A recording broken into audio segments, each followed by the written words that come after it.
Hello, I'm Margot Politis. Welcome to Study English, Ielts preparation. Today we're going to look at ways of connecting ideas. There are many ways of doing this using conjunctions, words that join. First, let's listen to Paul Gibson, an architect, while he takes us on a tour of his new, environmentally friendly solar house. Well, we completed it about 2 years ago, and I guess one of the interesting things about it is that it's a fibro house, and most houses, I guess these days, are brick veneer, whereas this is fibre on the outside, timber on the outside, but there's bricks on the inside. Well, I guess the very high windows along the north side, going down to the lower ceiling height on the south, basically allows you to get a lot of sun in through these windows in winter, and the louvers which go out actually go to a point where the sun can be shaded completely in summer, but they can be opened to let the sun right back into the house through winter. This house actually has two north faces. There's the north face of all the living rooms, 3 actually, and then the master bedroom has a north face and the other bedrooms also have a north face. So it's trying to maximise what we call the aperture of the house, which is how much sun you actually get into in winter. Okay, now we've listened to Paul, let's look at the way he connected his ideas. Good communication, especially in an academic setting, is all about expressing and connecting both simple and complex ideas. There are many ways to do this. Simple sentences express a single, simple idea. The most simple sentence consists of just a subject and a verb. The door opens. The woman enters. The easiest way of connecting ideas is using coordination.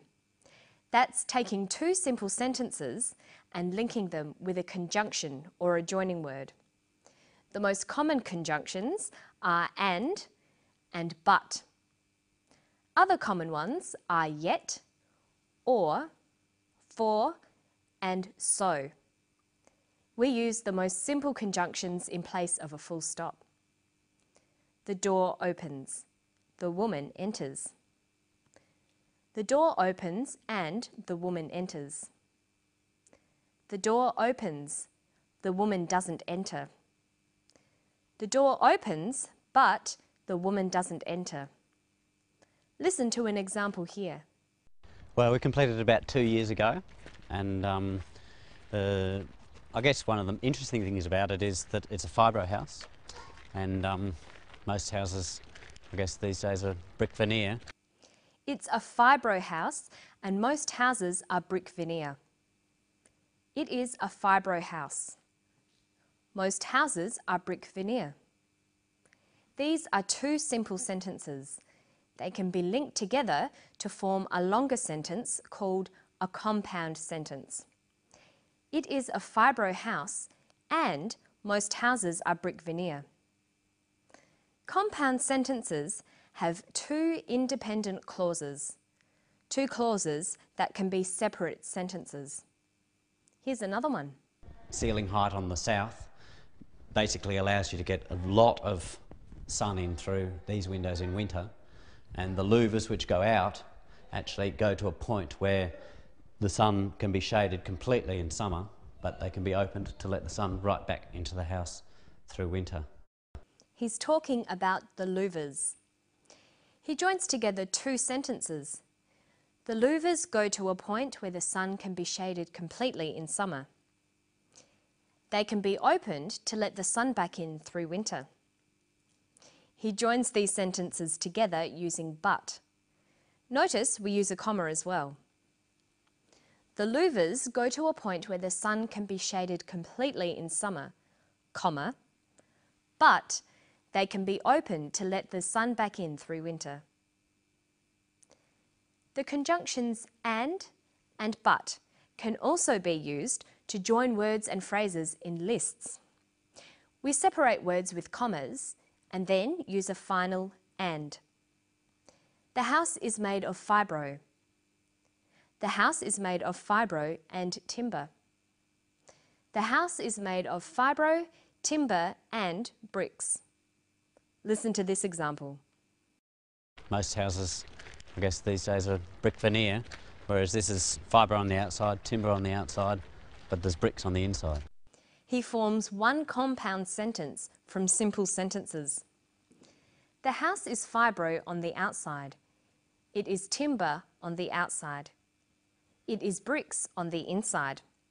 Notice that and is used to list similar things, but is used to contrast different items in a list.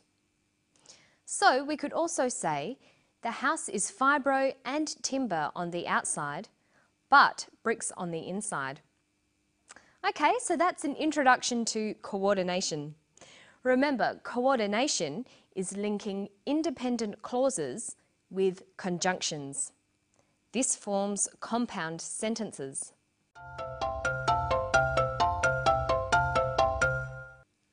Another way to join ideas is using subordination. Subordination is linking an independent clause with a dependent clause to make a complex sentence. Dependent clauses are clauses that cannot exist separately in separate sentences.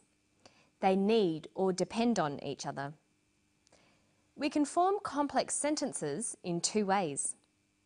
We can use relative pronouns, who, whose, which, where, or we can use conjunctions like because or whereas. When writing or speaking, it's important for you to practice using a variety of sentences. You'll need to use simple, compound and complex sentences. Here's another example. Trying to maximise what we call the aperture of the house, which is how much sun you actually get in winter. He uses an independent and a dependent clause here. Look at these two sentences. They are trying to maximise the aperture of the house. The aperture of the house is how much sun you get. He joins these two sentences together with a relative pronoun. They are trying to maximise the aperture of the house, comma, which is how much sun you get. Now let's practice that. Join these simple sentences to make compound sentences using coordination. Here, try to use and but. The master bedroom has a north face. The other bedrooms have a north face. The master bedroom and the other bedrooms have a north face. And here's another one. The house is warm in winter. The house is cool in summer. The house is warm in winter, comma, but it's cool in summer. Now let's practice subordination. That's making two sentences into one complex sentence. Try using whereas. The house is warm in winter. Most houses are cold in winter. This can become, the house is warm in winter, comma, whereas most houses are cold in winter. And here's another one. Here, try to link the sentences using which. The house is made of fibro. Fibro is a cheap building material. The house is made of fibro, which is a cheap building material. You'll need to practice forming simple, compound and complex sentences. There are many ways to do it and many different ways of punctuating. This is very important for your written work. And that's all for today. I'll see you next time on Study English. Bye-bye.